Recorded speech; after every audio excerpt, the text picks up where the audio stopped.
Il arrive souvent qu'une personne âgée ou malade oublie des noms, des lieux, des visages.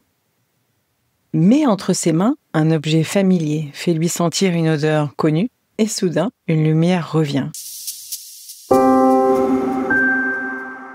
Bienvenue dans la saison 5 de Sweet Papy Podcast. Et si je te disais que dans l'accompagnement de fin de vie de nos proches, il existe parfois des instants comme suspendus où tu découvres une force en toi que tu ne soupçonnais pas.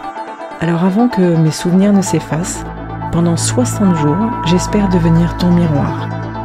Celui qui éclaire tes choix, tes fragilités, ta façon d'aimer, que tu sois aidant ou professionnel du soin. Alors abonne-toi pour ne rien manquer de ces instants de passage. Je l'ai compris avec mon Sweet Papy. Un jour, lorsque tes mots commençaient à s'échapper de toi, que tu étais passé en nourriture plus que mixée pour éviter les fausses routes, vraiment vers la fin, environ 8-9 mois avant que tu partes, je t'ai fait sentir l'odeur de ton petit café que tu aimais bien prendre après le repas à l'EHPAD. Alors effectivement, lorsque la fin arriva, j'ai essayé de plus en plus de te faire rejaillir des souvenirs. Et avec ce café, ton regard s'est éclairé. Pas un mot, mais ce petit regard qui en disait long. Bon petit café comme avant. Et puis, ce qui amusait beaucoup les aides-soignantes à l'époque, c'était aussi ton petit regard en biais lorsqu'il y avait ce rituel, à la fin de ta vie, quand on t'apportait des glaces. Tu en demandais presque chaque jour, comme un petit bonheur d'un jeune adulte retrouvé. Alors pourquoi un jeune adulte retrouvé ? Parce que tu m'avais raconté qu'aux États-Unis, dans ta jeunesse, tu avais goûté ta première glace. Ça n'existait même pas en Europe, c'était pendant la guerre. La Deuxième Guerre mondiale, bien sûr.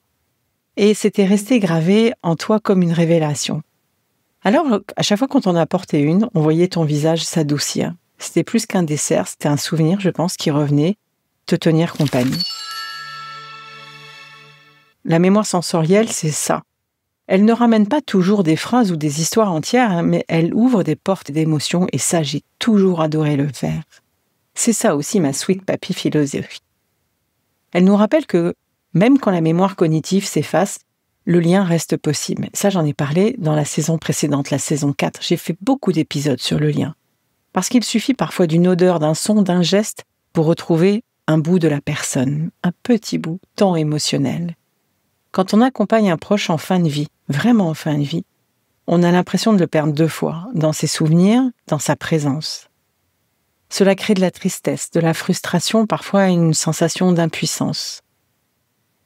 Il existe plusieurs types de mémoire et toutes ne disparaissent pas au même rythme, moi je m'en suis aperçue. Parce que la mémoire, par exemple, cognitive, celle des dates, des noms, des informations précises, celle qui est récente là, tout de suite, là, celle-là, elle s'efface tout de suite. C'est évident, ils ne savent plus si c'est aujourd'hui, hier ou demain. C'est souvent la première à partir et c'est celle qui fait le plus peur aux familles. Mais la mémoire sensorielle, émotionnelle, elle reste très active. Bon, je vais reparler des neurosciences parce que c'est important. On a beaucoup parlé des sensations qui sont stockées dans des zones du cerveau qui résistent davantage à la maladie et à l'âge. Les odeurs, le son, le toucher, la musique, le goût. C'est pour ça qu'une chanson d'enfance, un parfum familier ou même la caresse d'un tissu peuvent réveiller un sourire, une émotion, une présence. On parle parfois de mémoire implicite. Elle ne passe pas forcément par les mots, mais par le corps. Elle fait remonter des souvenirs enfouis, mais surtout, elle crée un pont dans l'instant. C'est pourquoi la mémoire sensorielle devient un outil précieux en accompagnement. Elle redonne de la dignité à la personne qui vit un effacement progressif de ses repères. Elle offre à l'aidant une façon concrète de rejoindre son proche, même sans langage. Et elle permet de continuer à créer des moments de lien, au lieu de rester finalement dans la perte. Moi, ce que j'aime dans la mémoire sensorielle, c'est qu'elle nous apprend que tout n'est pas oublié. Que tant qu'il reste une odeur, une chanson, un geste, un chemin vers l'autre, c'est encore gagné. C'est encore un petit bout à vivre ensemble. Alors juste un élément concret, un truc très pratique. Crée-toi une boîte sensorielle avec des objets, des photos, des tissus, des parfums liés à la vie de ton proche. Utilise une musique, une chanson qu'il aimait, un air d'enfance, un rythme familier. Valorise des petits gestes.